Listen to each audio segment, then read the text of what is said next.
There's too much Tynwald to squeeze into just one programme from this month, so we'll have a part 2 next week.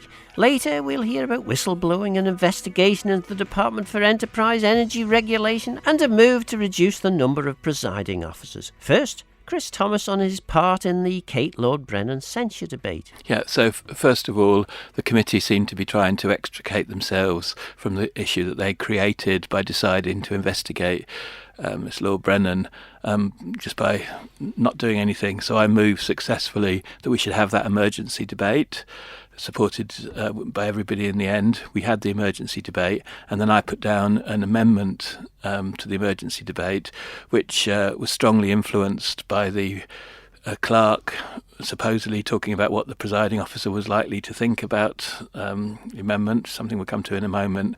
And unfortunately, Manx Newsroom seems to be slightly misreporting what I've said in that amendment. So I'd like to go through that quite carefully. Well, this is your chance. So essentially, I wanted to have 3 parts in the amendment. First of all, to receive the report. I mean, the report wasn't particularly good because it came to the wrong conclusion, but I didn't think it was worth only noting the report. Receiving it seemed to be fine. Secondly, to censure or not to censure. And thirdly, to see how we got in this mess and what we should do next. But unfortunately, that bit has been lost from your news report. The whole point about my amendment was it was drafted with the strong encouragement of the clerk so that my motion overlaid the censure, which is not how I intended it. I wanted to have the censure as a second part and the third part as the third part as how were we here. And of course, the reason that we're here is that round about this time last year, Tynwald passed a whole range of changes to standing orders, which basically made it less easy for members to use what might be described as politically robust language when they are discussing each other. Completely right, and I want to share in the sort of blame, the attribution of how we ended up here, because it was my motion back before the 2016 election that created the first code in June 2017 and the process that started thereafter. What I was worried about in 2016 was politicians principally bullying officers, and also a feeling that local authorities weren't being treated right by politicians. I think in actual fact we should remember that's where it came from, because over the course of the last decade, we've ended up with the complaints procedure by one member against another member as being a political tactic, what's been called weaponisation of the complaints procedure.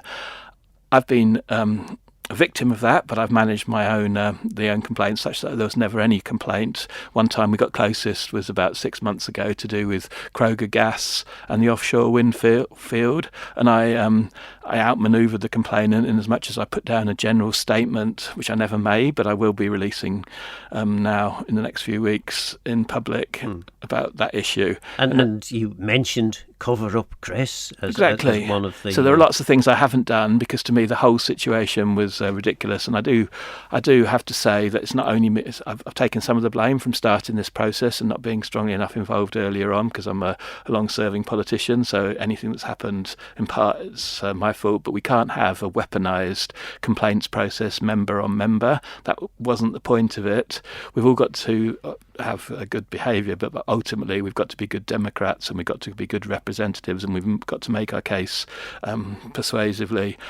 I would hope that Mr. President now, formerly until a few days ago, the chair of the committee that's been taking this process to develop, will come on and share some of the blame, because we did amend the code that was developed. To be fair, the President is an apolitical person now. And I think he's already frustrated in the fact that he's apolitical, because I did sense some political gaming in the debate. Well, I'm not but sure. My point is that for many years the now, Mr. President, has been the chair of the committee that's been responsible for these changes, and he's been the chair of deciding when to investigate and not to investigate. So he has played an important role in all of this. But let's move on from that, because we want to make sure we get it right, and we certainly do need to sort out behaviours in the next administration, whoever's there, because it's not right that member goes against member by putting up other members to decide things. 10 years ago, I did actually want an independent process. I think I've been vindicated in that, and sadly, that's a sad result. And also, it is wrong to suggest in respect of the horse trams that I'm cover up Chris. It was wrong to make some of the suggestions and the bad language about me. I've stopped using Twitter, for instance, pretty much, because there's really no point. If the public doesn't like politician on politician, they want us to solve the real problems of the economy and everything else.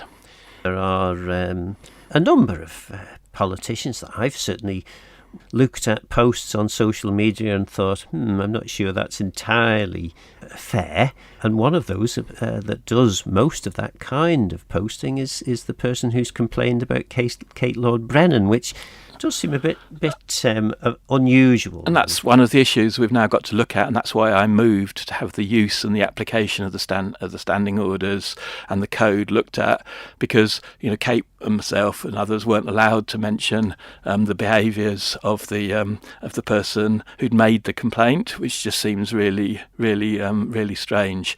Look, I've termed us all as politicians at some point Walter Mitty's narcissistic, and I couldn't believe some of the social media commentary even today about what happened yesterday.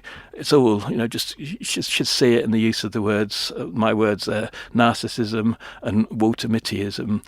Basically, why, having said that the policy matters play the policy, why immediately go out and talk about your own contribution in this? Hey, if that's what I've done today in this interview, I can be criticised for it as well. And that's in part because there's a pressure in elections to say what you've actually done and so on. But no, that's not what's most important in this. What's most important is the tone of our Parliament, making sure that politicians can still have space outside Parliament and inside Parliament, in fact, to be robust in their arguments, so that representative democracy is better than it would otherwise be. And that's the main point in all of this. Do you think politics, Manx politics particularly, Tynwald politics, has lost touch with the kind of language of political discourse that exists outside of Tynwald? It does, and we've got some really serious challenges, and that's what our focus should be on. But the Manx public is always encouraging people to think of themselves as individuals, and that's something that I've tried to make an important part of my involvement in Manx politics. Ultimately, it's what we do with the economy and what we do with energy and what we do with public finances and public services that really matters in politics. And so therefore the constant focus on 24 individual representatives harms that. We've got to actually create mechanisms to better address those challenges that we all face. So then, if we move on, there were several other items, loads of items, to be frank, on the Tynwald Order paper.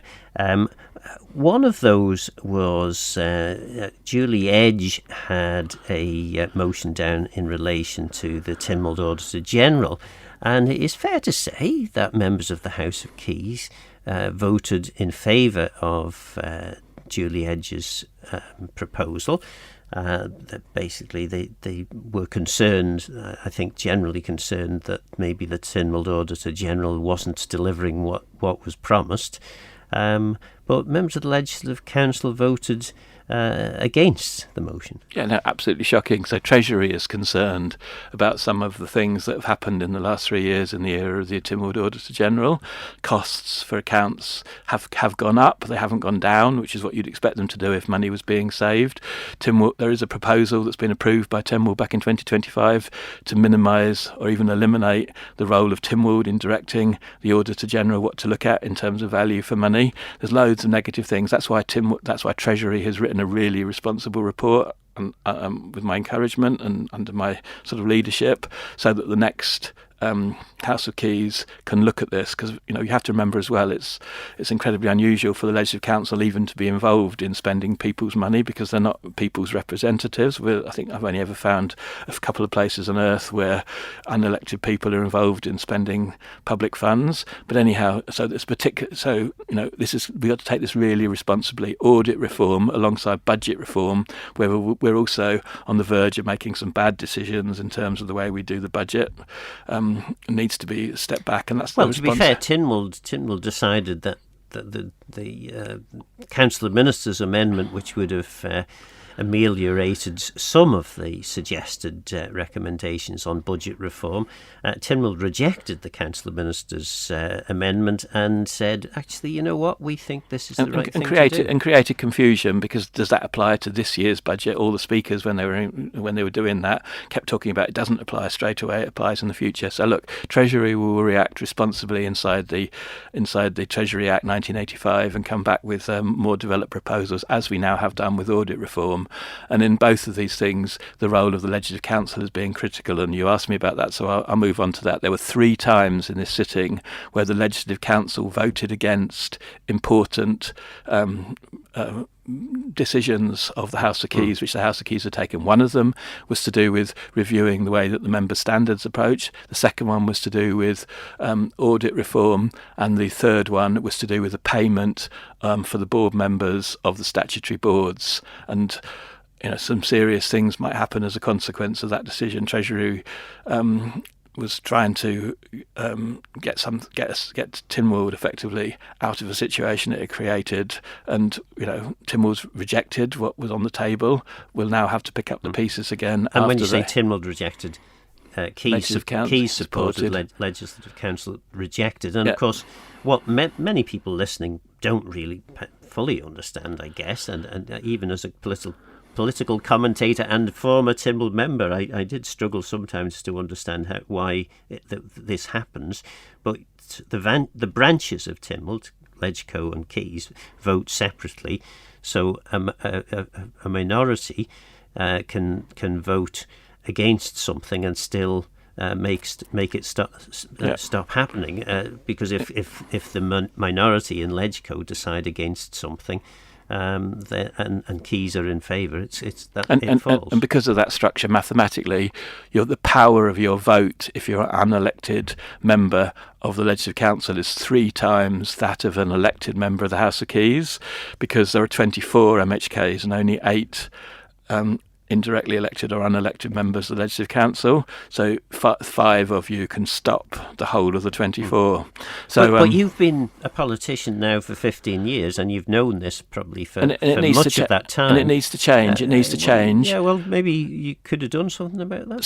So the Lord Lisvane inquiry, which concluded that it was wrong that the Legislative Council was still involved in the Manx budget, for instance, was under my name. I took that forward, and at the time I laid out what I wanted, which was a single chamber, what's called a unicameral parliament. And even in this Tynwald, I had a chance, in the context of the presiding officer debate, to lay out that vision, and we will get to being a single parliament. It happened in New Zealand, it happened in Scotland, it happened in Wales, it happened in Northern Ireland, it happened in Norway, it happened in Iceland, it happened in Jersey and Guernsey. Have got single cameral parliaments. Nowhere else on earth, we're very proud to say, has a tricameral parliament. More and more bicameral ones are becoming unicameral, and that's inevitable. It will happen in the Isle of Man. And I even clearly laid out what the new role for the Legislative Council would be, because I explained to them that they misunderstood their role now, even in terms of legislation, because the key standing orders clearly says that a bill can be reintroduced by Keys once it's been rejected by Legislative Council. But Legislative Council will always tell people, we can't reject bills, we just scrutinise them. It's ridiculous. What's the point of having them if they can't say that's a bad bill? Look what a mess they caused for local government through taking that attitude. Look what a mess they caused for assisted dying by taking that attitude. So therefore we need to have the Legislative Council become a legislative committee between the second reading and the clauses stages in the House of Keys. Keys. You could. I mean, it's a little unfair to just blame Legislative Council, because Keys made the mess in terms. If you're right in terms of the legislation, passing it and sending it up to Legislative Council. Yeah, well, I didn't make the mistake, because I wrote to them over and over saying, you misunderstood your role. You might misunderstand your role because former chief ministers used to go and shout at you if you ever talked about rejecting bills, but the former chief ministers were wrong. Essentially, the Legislative Council is there to be able to reject a bill. It's not only a revising chamber, it's not only a scrutinising, it's not only a proofreading chamber. It has to be able to reject bills. That's its whole purpose, created after the Second World War. It's not an ancient tradition. We created the tricameral system in more modern times, and now we need to go back to a more logical position where the Legislative Council is made up of really specialised interest groups, part-time probably, who actually sit when we need to on legislation between the second reading and the clauses stages, and it's inevitable we'll get there. That was Douglas Central MHK Chris Thomas. Next, Julie Edge reported back on her whistleblowing committee. What will change as a result of that report and the recommendations? Well, it was certainly a long debate. It's a really important topic for the public, because anybody that speaks up, they're speaking up on the public's behalf, whether they're an employee or a contractor, etc. Obviously, the changes that we recommended are important. They didn't all go through. Government shied away from an independent framework, which was only a request for them to look at it and come back with proposals, and to just dismiss that. It tells me a bigger picture. They haven't sat and witnessed the testimonies or from 12 people that came to the committee, but also we had 22 submissions, and there's common themes. And it's one of your committee members seemed to attack the committee, which was a surprise. I think possibly a surprise to you. I don't know.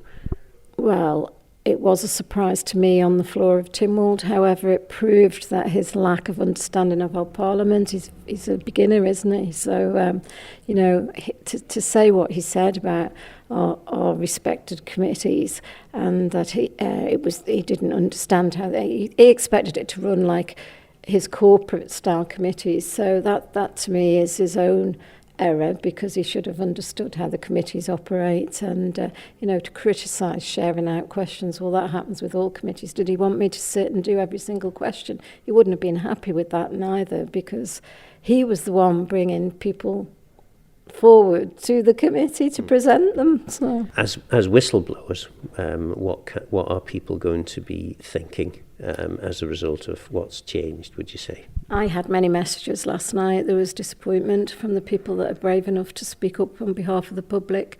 Some of the conversations and the speeches were totally out of order, in my opinion, towards the whistleblower. But it shows you what will happen if you do speak up. Because there was a suggestion that from some members that the whistleblowing was an attempt to avoid being properly managed. The suggestion being that maybe the people doing the whistleblowing were just not particularly good employees, and they didn't like being told what to do by managers. Yeah, they need to be careful when they're making statements like that, because, as you know, politicians shouldn't actually be involved in that detail. However, we've seen a number of tribunals, and that's certainly what I've seen is the minute a whistleblower comes forward and puts their complaint in, out of the blue, there'll be an employment matter that's raised. So it seems to be the other way around to what people actually do think's happening. But I think that tells you a picture, really, that people that are in departments are perhaps just going with what they're informed, rather than actually seeking and finding out whether that's the facts, or, is the whistleblower obviously saying, I whistleblew, and then I've got an employment matter grievance complaint against me. Certainly there's a pattern there. Then we move on to one of your attempts that didn't meet support in Tynwald, and that was in relation to the presiding officer. And I think it was also in relation to members' pay, as to how much they would get paid depending on what roles they undertook. you didn't have an awful lot of luck with that. I mean, basically, members felt that you were trying to meddle with age-old parliamentary procedures. They certainly don't want change, do they? And that's quite worrying for the government going forward, because for Parliament, because the island needs significant decisions made, in the coming years. What I actually proposed was for things to be looked at by a committee. Yes, there were suggestions there, but it was really to get the committee to review, are we functioning properly? I did give some examples of the times that Legislative Council sat. Between October and December they sat 3 times, and then they didn't sit till March again. Now I know they'll say, well, there was no legislation coming through, and I know they've got other responsibilities, but that's proof that a presiding officer could probably do both branches. I thought Chris Thomas's Douglas Central was a great contribution about the unicameral system, and a lot of people are moving to that, but it was like, no, the Isle of Man can't do that, it's not being tested. Actually, the Isle of Man used to be first and innovative in the change, and people used to follow us. I'm getting a little bit fed up of saying, let's watch and see what's happening elsewhere. We need to look after our island and do things that are effective, efficient, and currently I think there's opportunity for Tynwald to reform as well as the rest of government. And it's not as though Tynwald doesn't have an appetite for being groundbreakers and leaders. I mean, obviously we've had the assisted dying legislation that may yet get over the line, which did seem very much about a desire to try and do things, to be the first to actually be seen to do it. So as you will no doubt know from your sittings in Tynwald, members can one moment be shouting how supportive they are of black, and then the next moment they're big fans of white. Yeah.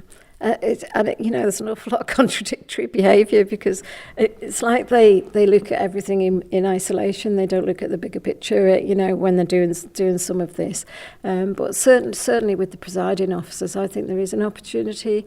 I did say they all assumed that it was restricting the president, the speaker's role, and there'd just be a president. Not necessarily. It could just be the one main role is the elected role. It doesn't have to be the president, but the opportunity was there to look at it properly and review it. As you know, I put the motion forward first in May, and then a couple of colleagues, Claire Bobber, who seconded, wanted to add bits in. So I said, okay, I won't move it in May, and that's why it's come now with the additions on. And the additions is to look at the pay, because a lot of ministers feel that people wouldn't go into their departments. That's not necessarily the problem of the pay structure, but it does need looked at, because going forward, we do need to have commitment to make our departments work. However, my view is the whole structure of government needs looked at, and that's Parliament and the whole of the Isle of Man government structure. Onken MHK Julie Edge there. Next up, Rob Collister. You were almost thrown out at Tynwald for accusing your colleague in Onken of lying. You withdrew that accusation. Well, I think, to be fair, this was a very robust conversation. And obviously what I've actually said, and this is what I said in the chamber, was the fact that we had a whistleblowing committee report, and I read that so many times to make sure I fully understood it. I made sure the conclusions. And then what actually happened was my colleague put something on social media which didn't reflect what the report said. So when my colleague stood up and started to make additional statements, I challenged it. And then obviously I challenged it again, and I challenged it a third time, and then I was threatened to be thrown out. So that's a procedural point.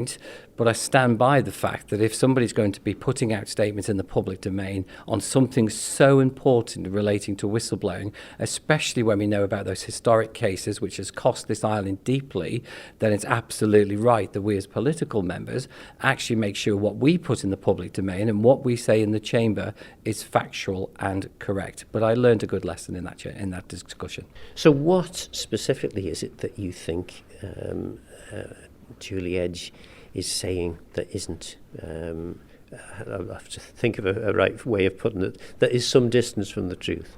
Well, you had a report and it had quite a lot of recommendations. And what that report actually said was that the current whistleblowing policy is still failing civil servants. That current report is letting people down. The reporting mechanism is still failing people. That's just not true according to the evidence. Now, all we can look at is the committee's report, and I urge everyone who has an interest in whistleblowing to go and check the report and read it for yourself. Now, you cannot use historic cases from 8 or 9 years ago to say that the current system today is failing. That's not fair on the process. And we do have to remember, Phil, that we have over 7,500 employees within the civil servant ranks. Half of those are within the PSC, which come under my remit.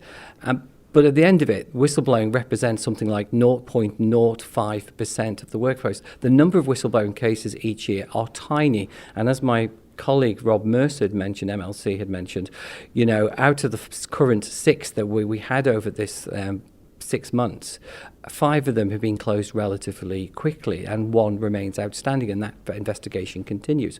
The other thing that really seriously worried me was the fact that my colleague kept saying that we are using settlement agreements to silence whistleblowing people, and that's not true. The evidence, again, is not there. Those settlement agreements are used in the private sector, and there's thousands of those in the private sector every single year. In government, when a relationship breaks down between the employer and the employee, it's absolutely right that if we have to use a settlement agreement to end that relationship, then it's the right mechanism for all parties concerned. But they're not being used to silence whistleblowers, because that would be illegal, because that provision is in statute. You cannot silence a whistleblower by going through a settlement agreement. Julie Edge suggests that the PSC is only a shadow of its former self and has no teeth and no ability really to hold people to account that have been identified by whistleblowers as needing to be held to account. Is that right? Well, you've got to remember, let's go through the process of whistleblowing. When somebody makes a submission, that normally happens in the department, and you would know this as your time as being minister. So those submissions are made within the department. It's then investigated within the department, and the case will either be closed or it'll have recommendations around what needs to improve. But the whistleblowing policy is very rigid. It's very black and white. It has to relate to corruption. It has to relate to health and safety or fraud or something. It's very clear. And if it doesn't, then that matter can be closed very quickly. And I had one myself about 6 months, a year ago, where someone came to me and said, I have a whistleblowing case. And I sat down with them, and within 30 minutes, I think they did. It wasn't as big as they made it out to be. It was an absolute legitimate small thing relating to whistleblowing. I encouraged them to make the submission, and I followed it through. That has now been resolved, and I can see the evidence online because the procedure has updated. But it wasn't as big as the individual actually made it out to be. The other problem we have is, whistleblowing at times is being used as a disguise for poor performance within the ranks of the civil servants. And I don't make that statement lightly. If somebody knows they're going to go through a performance review, they then sometimes make a whistleblowing claim in order to try and get a non-disclosure agreement or to try and get some sort of protection. And they are 2 separate issues. I know sometimes they merge over between the 2. Whistleblowing should be investigated, and if there's conclusions and recommendations, they should be followed through immediately. What then happens is, if there's an employment dispute, it should go through the OHR and the operational procedures correctly within the department. Is Tynwald getting too sensitive now, would you say, to robust debate and argument, particularly moving on from this, but to the next item that was brought up, which was the case of the censuring of Kate Lord Brennan for calling Laurie Hooper, among other things, as malevolent force? Well, if we go back to the whistleblowing, we had a robust conversation and a debate, and me and Julie clashed on several points. I think as political members, we have a duty to the public to make sure what we're saying in court. I know we have the freedom, we can say whatever we like, but that comes with responsibility and privilege. And we have a duty to make sure what we put on social media, what we put in the public domain is accurate and fair and correct. We can have a good old political fight about what direction we should take or what decisions we should make.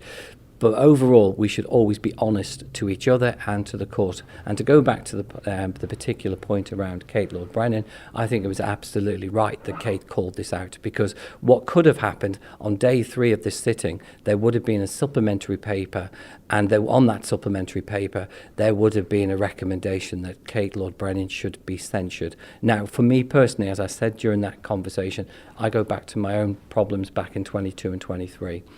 And the problem is the committee, just has not give Kate enough time to look at this. They've not give political members enough time to look at the detail before we agree that an honourable member should be censured. And but she has, she's released quite a significant amount of the information, which, according to the committee in the discussions earlier, it's a draft report and hasn't been concluded yet. Well, that's not what's gone into the honourable members. We understand, and we're having this conversation before the outcome of that debate.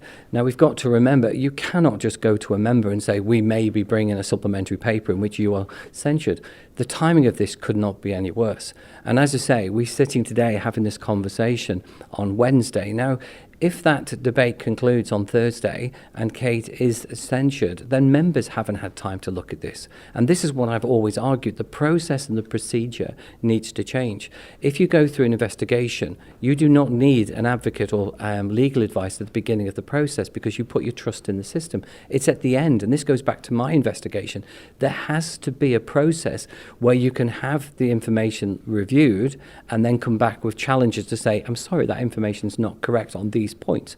What you shouldn't do is have somebody being censured hanging over them during an election. And if you go further, the committee has already wrote to Kate Lord Brennan and said she may now be in contempt of Tynwald Court, which is an even more serious offence.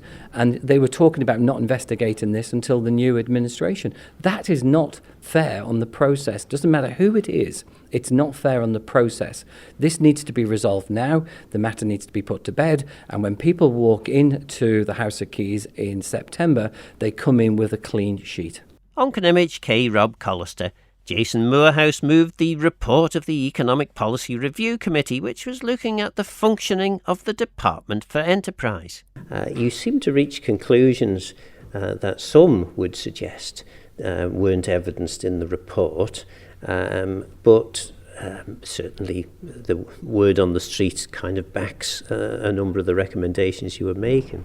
Yeah, I think that was a problem. When you have a committee in a short period of time, you're often dependent on the private conversations. You have the data that's kind of in front of you, and the public broadcasts that go out and people can pick up on and look at in more detail. There are going to be less of those.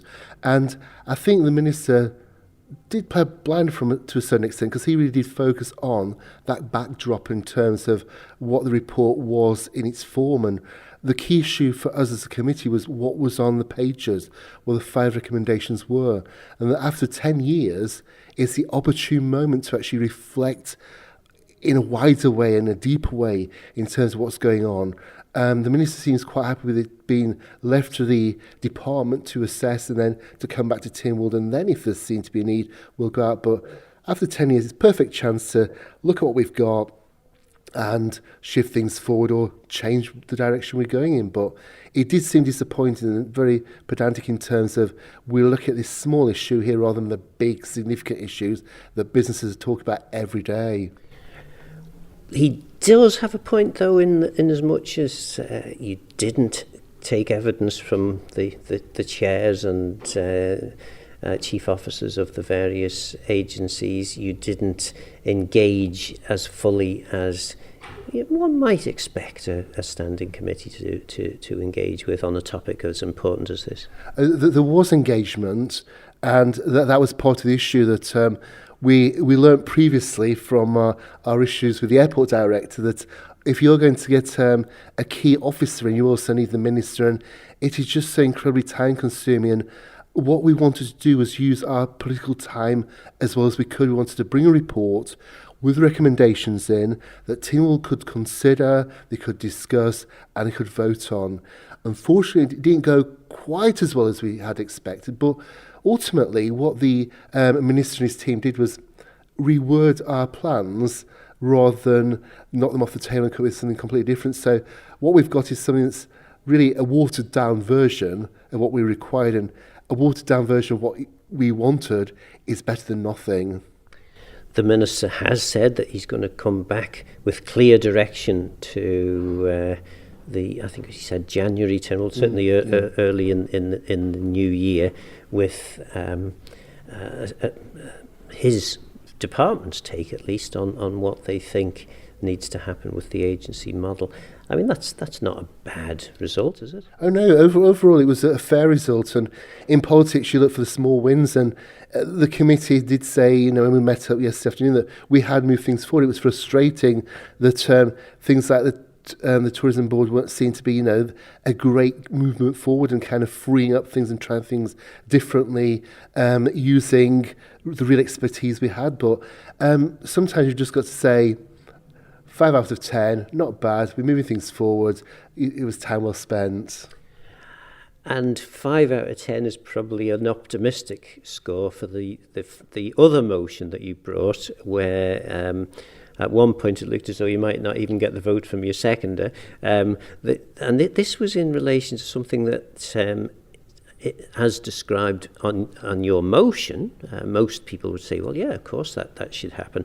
And that is that at the moment, Cura, the regulation authority, can regulate the monopoly provider of gas on the island, and you were suggesting that they should have the opportunity to regulate the monopoly electricity provider on the island. Yeah, I think it's a really important point. That at the moment, if there are issues with the gas provider, there's a regulator there in the first instance to look at what's going on and to make a decision.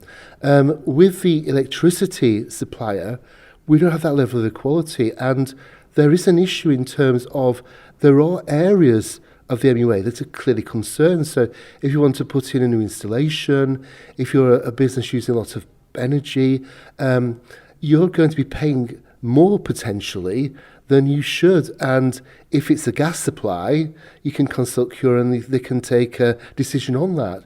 But with the MUA, that's not possible.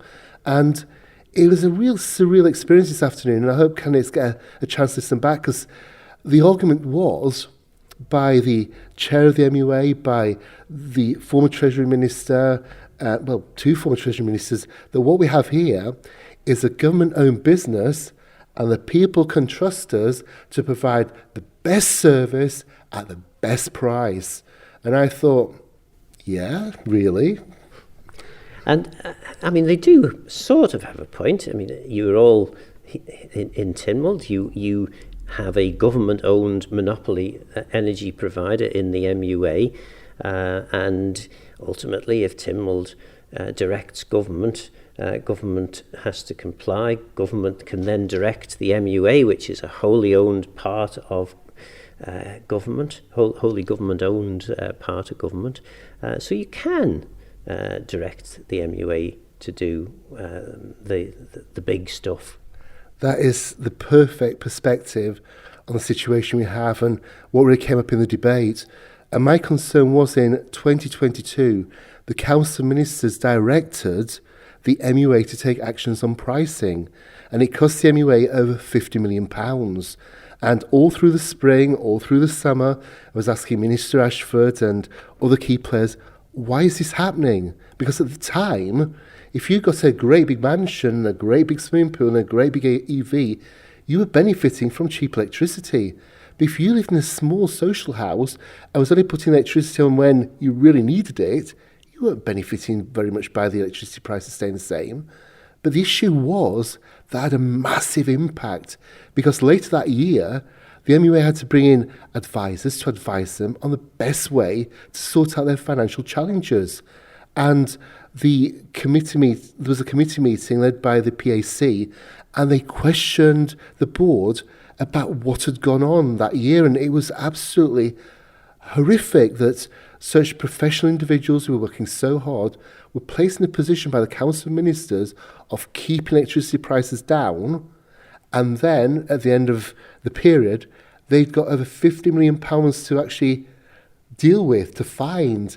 And it's not as though they haven't got significant other debt that they need to deal with. That's the issue, but today it kind of all came flooding back, and the key players at the time were now stood there saying, you can trust us, but the issue was, but the political interference led to prices going up arguably by more after the prices were allowed to go up, after the freeze was removed, than they would have otherwise done.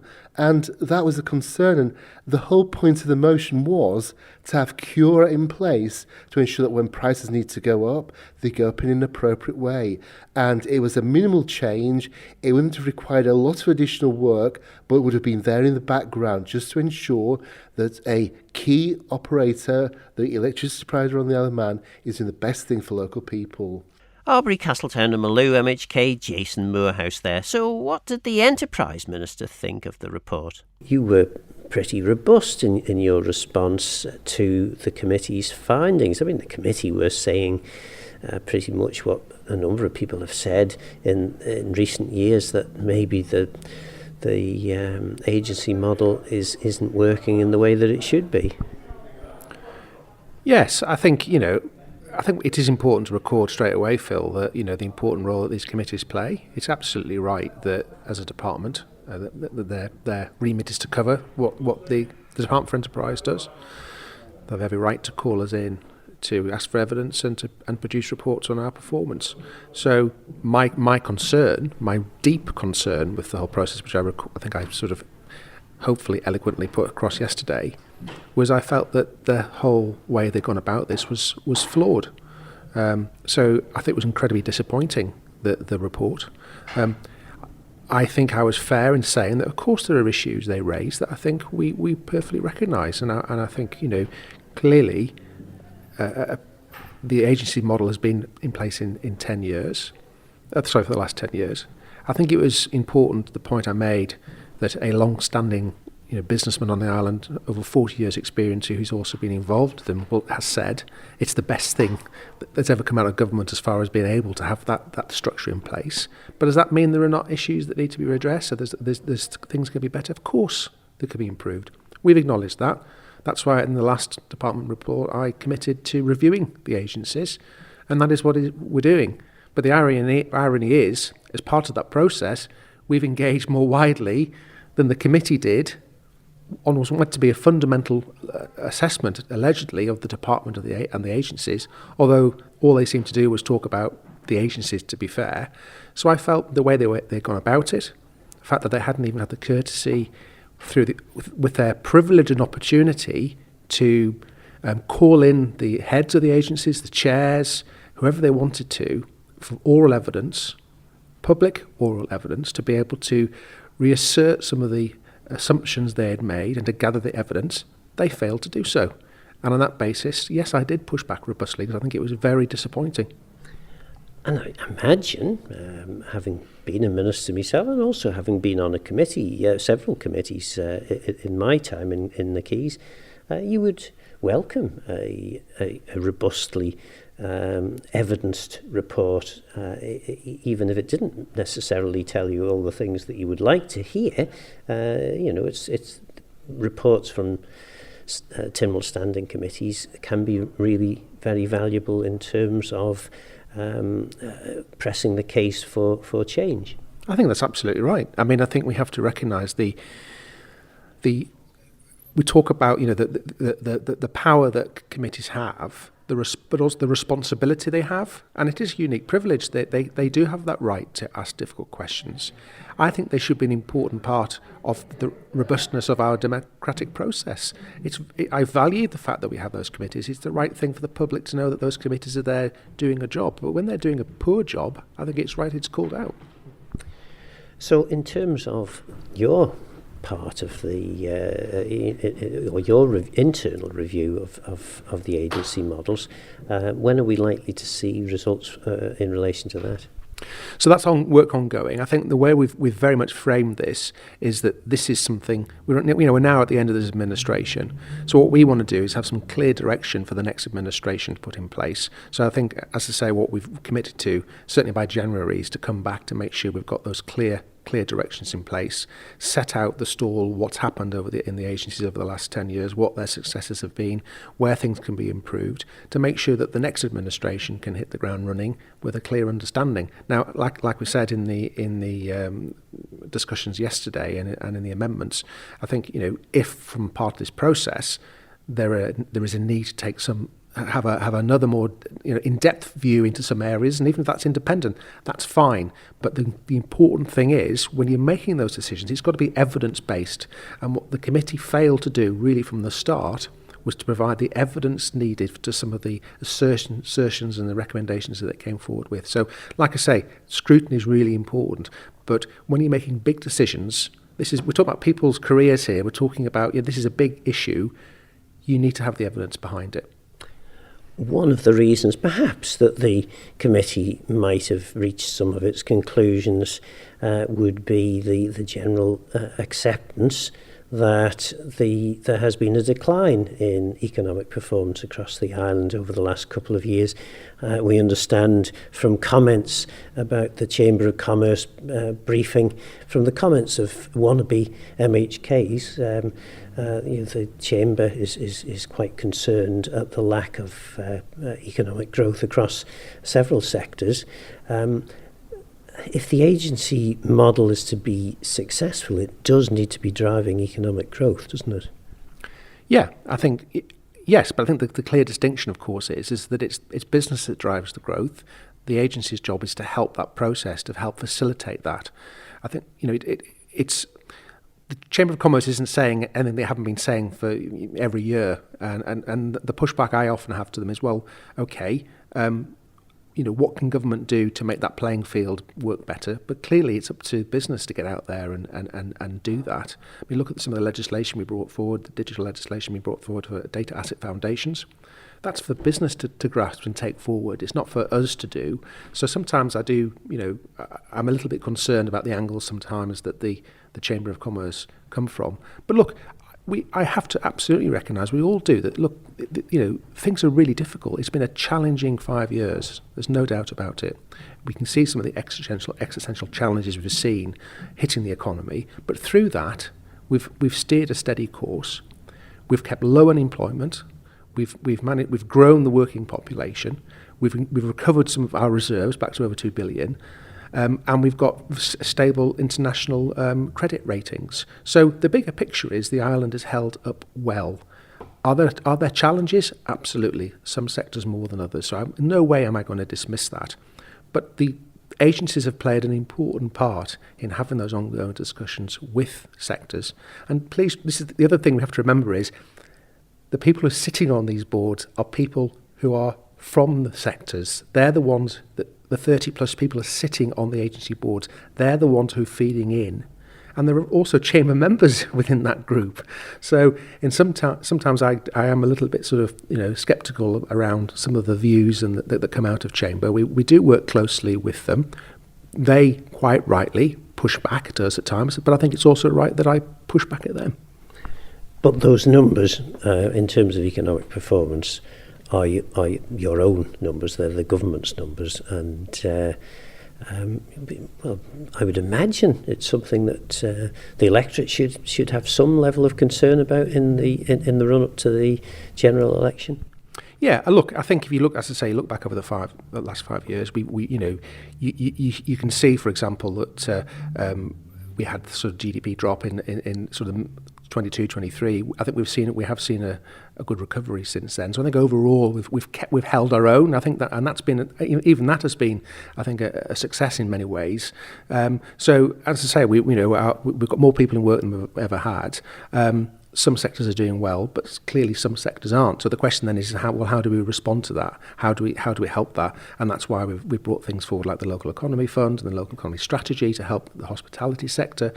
That's why the government has brought forward changes to personal allowances to try and put more money in people's pockets. That's why we've done things like the Island Infrastructure Scheme. £80 million of private investment's gone into the island, with £16 million of government investment, which is not paid out until those projects are complete. That's all driving economic activity, it's jobs. So, there's an awful lot going on in that space. And we work closely with business, we have those conversations, we work closely with the Chamber of Commerce. So I can't dismiss the concerns because they are real. But we have to recognise also that government is doing its best to respond to that. But we can't do it on our own. It is a partnership. And that is why the agency model works, because the people involved in those decision makers are from the private sector. Aaron Michael MHK Tim Johnston finishing our first visit to July Tynwald. So what do you think? Is the Department for Enterprise being effective enough in supporting economic growth? Should politicians carefully consider everything they say, or do you prefer the sparky, robust political debate? More from Tynwald next week. For a full list of candidates, visit Manx Radio's website. Let me know your thoughts on the programme by contacting Phil Gorn at manxradio.com, and get in touch if you have any ideas for future shows. Don't forget this programme is available as a podcast. I'm Phil Gorn. Go to myosungeish.com. Thanks for listening.